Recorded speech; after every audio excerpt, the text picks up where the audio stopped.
Hey everybody. So for my leadership concept map, I just came up with this really simple diagram of leadership.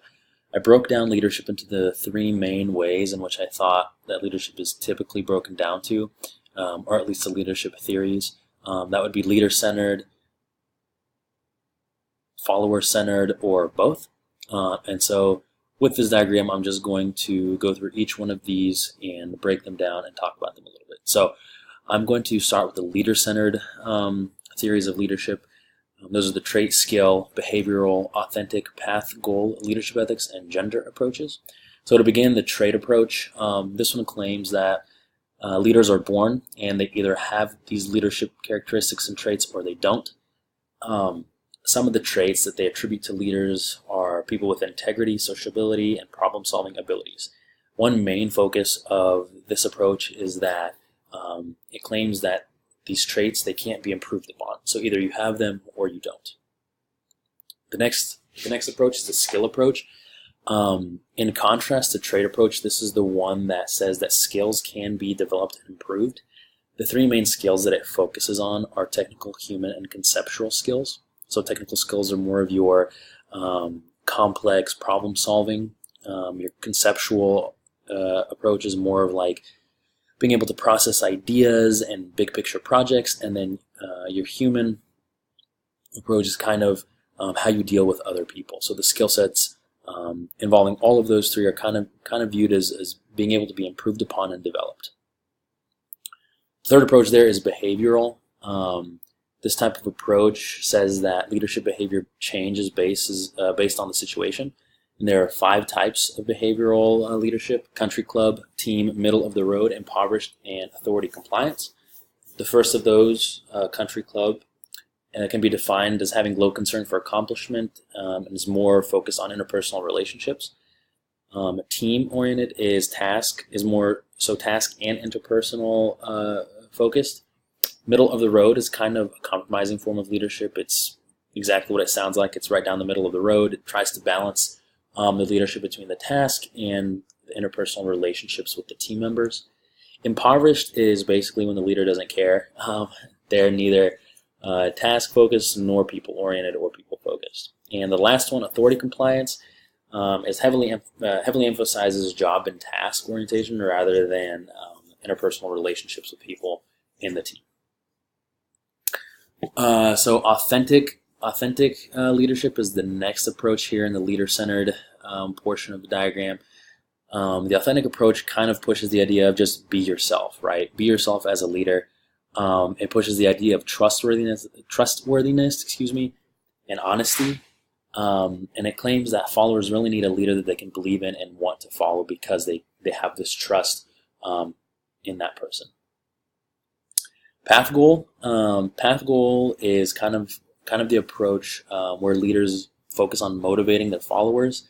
Some of the leadership behaviors on display here are directive, supportive, participative, and achievement-oriented.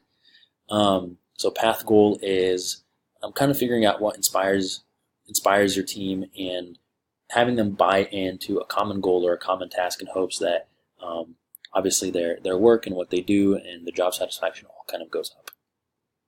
Leadership ethics. Leadership ethics is primarily focused on values and morals that leaders find useful.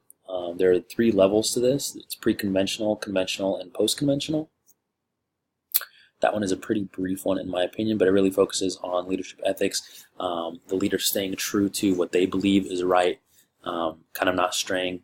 And also another important factor of this type of leadership is that there's a really, really big emphasis on trust, and the reason behind that is that followers really need to trust that their leader will not have them do something that is compromising to their ethics or their morals. And the last of these, in the leader-centered area of the diagram, is gender. Gender, as far as we discuss, really focuses on women in the workplace and how oftentimes they start at lower positions of management, but they are very capable of leading. I found this to be a really, really interesting topic just within the class and outside of class. We always hear about workplace inequality between women and men, and I think it's important to point out that women can lead just as well as men, and that they're actually doing it. We have a lot of leaders both in the workplace and in politics and in all types of situations in the real world today where women are doing their part in management and leadership. Next, I'm going to swing over here to the other side of my diagram and focus a little bit on the follower-centered approaches to leadership. The two of those are transformational and servant. So servant leadership is where leaders are really there to serve their followers and tailor their leadership to the needs of the team. There are kind of 10 characteristics that identify a servant leader. Those are listening, empathy, healing, awareness, persuasion, conceptualization, foresight, stewardship, and commitment to growth and building the community. Transformational leadership, like a lot of other people's, this is definitely one of my favorites, one of my favorite forms of leadership. It's focused around inspiring the followers, motivating the followers, and working on finding out what pushes your team to do better, rather than just kind of forcing them to do their job or setting unattainable goals. You really spend time knowing your people, knowing what drives them, and really using what they like, using what's within them to push them to do better and buy into the common goal. So that is follower-centered. And then lastly, I'll swing right here down to the middle and talk about theories that kind of encompass both leader and follower-centered approaches. So those four are adaptive leadership, the situational approach, the LMX theory, and team approach. So adaptive leadership, this is where the leader is able to teach followers on how to adapt to challenges as those challenges come up. This is all about being kind of dynamic and fluid and being able to quickly change your leadership approach to fit the needs of a problem or fit the needs of a situation or product or customer. There are a few behaviors that we talked about in class for adaptive leadership. Those are the get on the balcony, identify adaptive challenge, regulate distress, maintain discipline and attention, give work back to the people, and protect leadership from voices below. The next approach is situational. Situational approach is really based on what the follower needs, and it's focused on adapting to the needs of those followers. Some of the characteristics of a leader who is focused on a situational approach to leadership is that they like to delegate, they like to support, they coach, and they direct. These are all different approaches, but are really based on what works best for the team and what the team responds to the most. Next is LMX. LMX is really a dyadic relationship. It's focused on equality between the leader and the follower. In this approach, we have the in and the out groups. An in group being those who are interested in negotiating with the leader and investing in the group. They're kind of the people that put their best foot forward, are willing to work with others for the common good of everybody. And then your out group is going to be your people that don't care. They don't want to put their best foot forward. They're not interested in compromising. They're not interested in the common goal. Basically, one group is more interested and is ready to buy in, and the other is less involved and is less willing. And then the last is the team approach. The team approach is focused around fast group responses to problems and scenarios.